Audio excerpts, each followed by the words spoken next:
ও মা, এগুলো কি? বিরিয়ানির আলু মাংস উঠছে কেন? সর্বনাশ, জাদুটা উল্টো বলতে গিয়ে বিরিয়ানিটা ভুতুড়ে হয়ে গেছে। এখন এটা ভুতুড়ে বিরিয়ানি। তার মানে এখন কি হবে? আমরা কি এই বিরিয়ানিটা খেতে পারবো না? জানি না, আমার ওস্তাদ তো আমাকে ভুতুড়ে বিরিয়ানির কথা কিছু বলেনি। ধুর, ভুতুড়ে হোক যাই হোক, বিরিয়ানি তো বিরিয়ানি, আমি খাবই। ইয়ামিন লাফ দিয়ে একটা রান্নাঘর থেকে খাসির বিরিয়ানির সুগন্ধ ভেসে আসছে। ইয়ামিন তার ঘরে বই খুলে বসে আছে, কিন্তু তার মন বারবার সেই বিরিয়ানির ঘ্রাণে রান্নাঘরেই পড়ে আছে।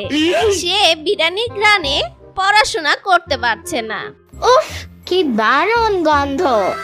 আজকে নির্ঘাত আম্মু খাসির বিরিয়ানি রান্না করছে। আলুগুলো নিশ্চয়ই নরম তুলতুলে হয়ে গেছে। মাংসগুলো, উফ, আমার জিভে জল এসে পড়েছে। কখন যে দুপুর হবে আর বিরিয়ানিটা ইয়ামি করে খাবো। সাম্বা তখন পাশ দিয়ে যাচ্ছিল। ইয়ামিনের কথা শুনে শ্রাবণী মুচকি হেসে বলে, ইয়ামিন, গন্ধ শুকেই তোমার জিভে জল এসে পড়েছে তাই না? খবরদার, খাওয়ার আগে যদি এক কোনাও ধরেছো তাহলে কিন্তু সোজা আপুকে গিয়ে বলবো। তোমার কিন্তু বেশি বিরিয়ানি খেলে পেটে অসুখ হয়, এটা ভুলে যেও না ইয়ামিন। সাম্বার বাচ্চা, তুমি সবসময় আমার পিছনে লেগেই থাকো কেন? আমি কি কিছু বলছি? আমি তো পড়তেছিলাম।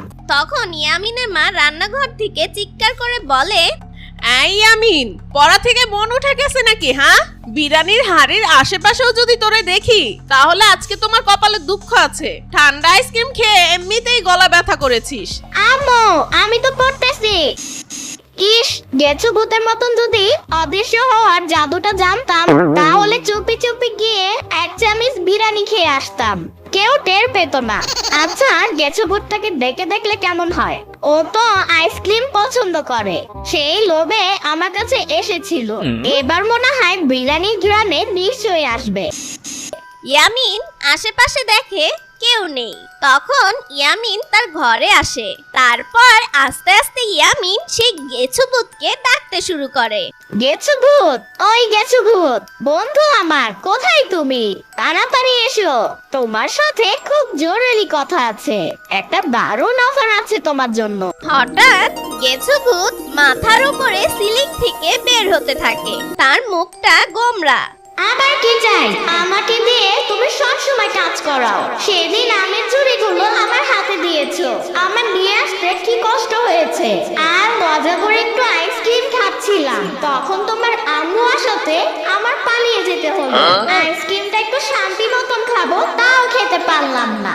এখন আবার কি করতে আমাকে ডেকেছো? হ্যাঁ, আমি কিন্তু তোমার কোনো কাজ করতে পারবো না, বুঝছো? গেছো ভূত, রাগ করছো কেন তুমি? আমি তোমার উপকার করতেই তো তোমাকে ডেকেছি। তোমার জন্য একটা দারুণ অফার আছে। আচ্ছা বলো তো, বাড়ির ভেতরে কিসের গন্ধ ভেসে আসছে? তখন গেছো ভূত নাক দিয়ে শুকতে থাকে।